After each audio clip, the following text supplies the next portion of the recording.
Magandang araw sa inyo lahat.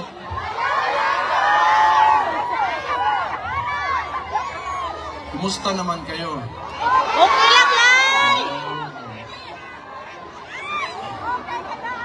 Maraming salamat sa lahat ng Day, murag na nakita tumba, niyong suporta. Alam niyo naman na sa Pilipinas kami, yung tatay ko nandito ngayon, di ko pa nakikita. Kakarating ko lang kaninang umaga. Masaya naman ako na makita kayong lahat dito ngayon. Wala lang talaga kaming magawa sa sitwasyon ngayon kasi kung makita nyo Mawat ka tikas din yung illegal arrest ni PRRD, wala hindi natin gawa talaga ng sindikato. So hindi namin nakita because siguro si PRRD lang kung tatanungin, maybe he trusted the judiciary doon sa Pilipinas. Kung talagang sinunod lang yung saktong proseso, handa naman talaga siyang humarap before the courts, before the Philippine courts. But yung ginawa nila, nakita naman nating lahat na wala talagang due process. So pagdating niya ng Manila galing Hong Kong, may eroplano na dyan.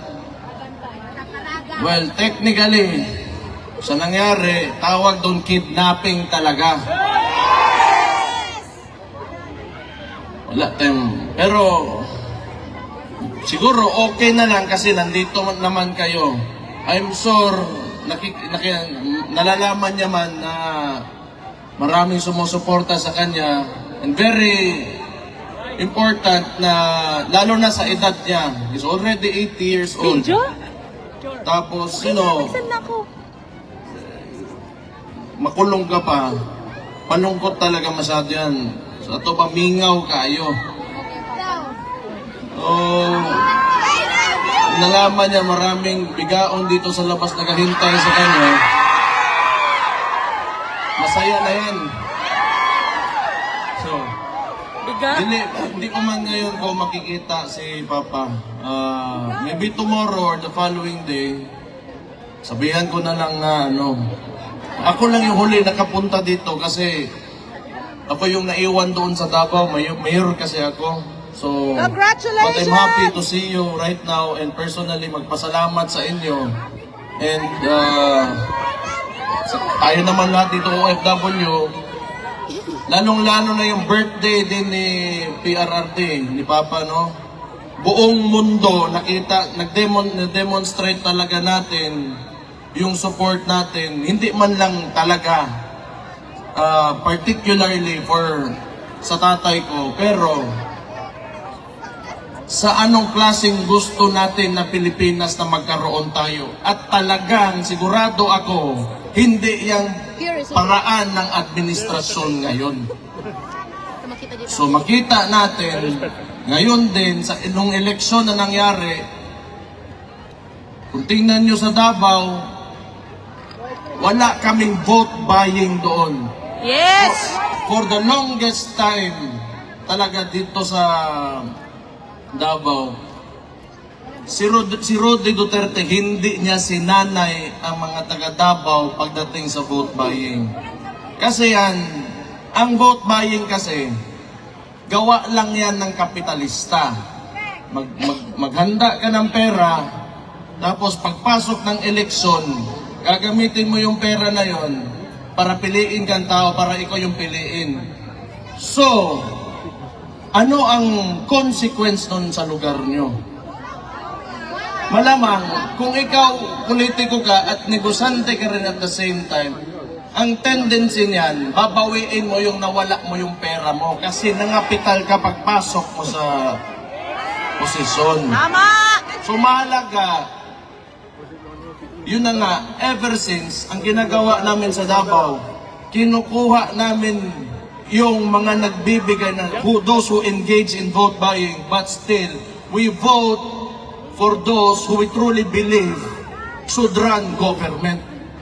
So hindi na natin maiwasan na may mga politiko talaga gumagamit ng pera to convince para mabigay sa kanila yung boto. Pero isipin nyo, pag naglabas ng pera yan, that is what capitalists do. Hindi pwede yan na maglabas ng pera tapos bawiin, hindi nila bawiin. Malabo yan. Pero pwede naman talaga na kung pumasok sila dyan, o di parusahan nyo, you take their money, then you vote for those who sino talaga yung karapat-dapat na mamuno dyan sa lugar. So, nakita natin, tingin ko nga, ang pakiramdam ko sa Pilipinas, slowly, it is going through a transformation. Kasi itong eleksyon na yun, na ito, marami ang mga nanalong kasama natin. Kahit papano, sa PDP Laban, yung results, na even without the resources that the opponents had, okay yung resulta natin kahit di man pumasok. Pero sige lang, simula pa lang to. At tandaan nyo, si Marcos, 3 taon na lang yan, gago na yan! Yeah!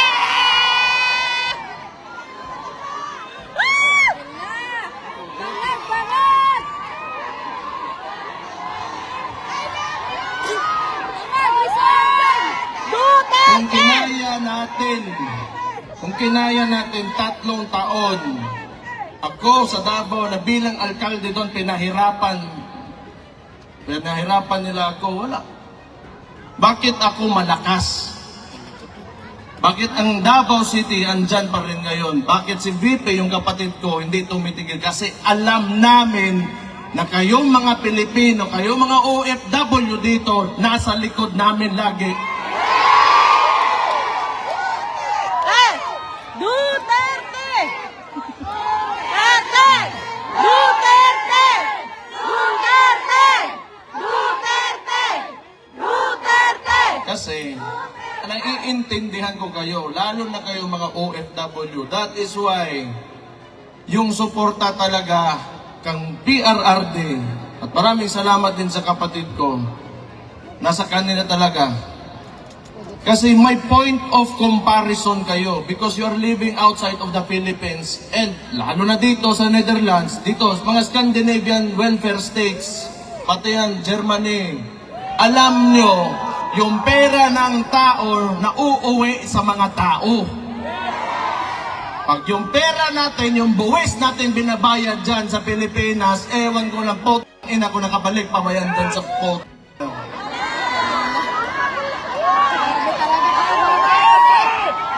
Hindi mo na alam saan napunta, nasa bulsa ng mga korap ng mga puti ng politiko ng yawa na sila tanan.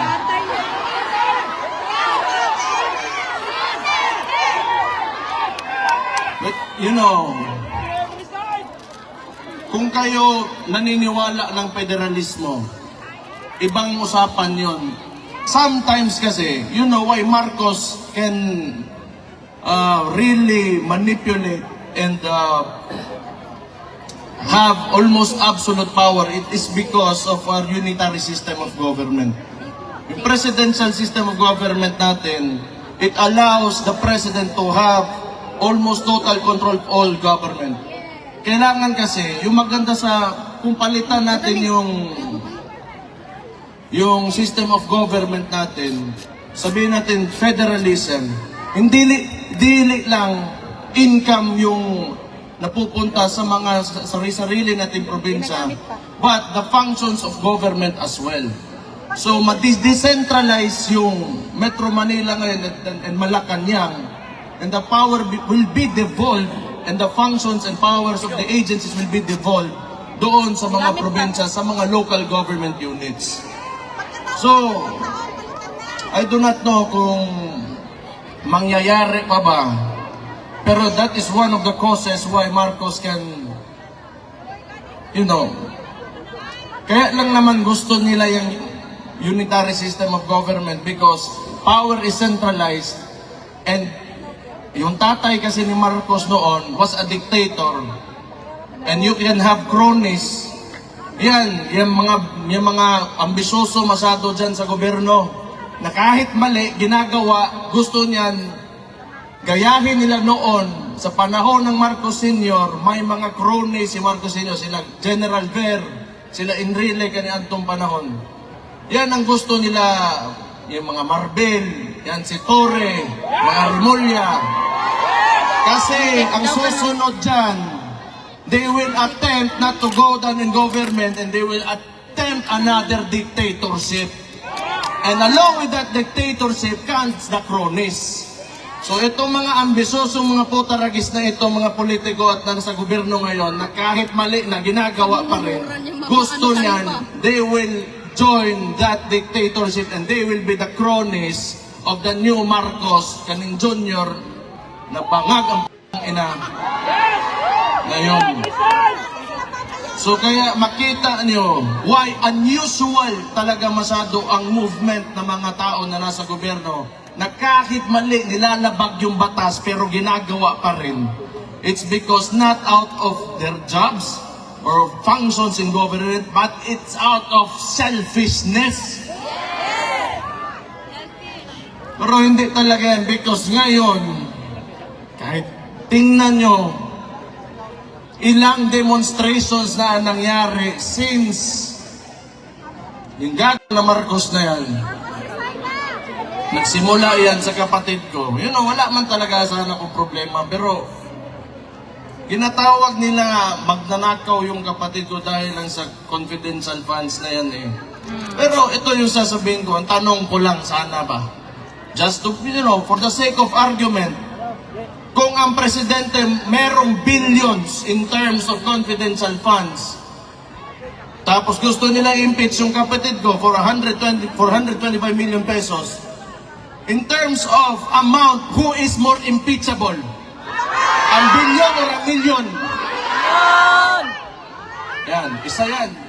But sa totoo lang, you know, if you take a leadership position, lalo na executive, mayor ako, yung mga, lalo na mayor, barangay captains, yung executive position, alam mo, kung you are really serious on implementing or renewing policy or amending laws, or if you want to make a change, it should start with you.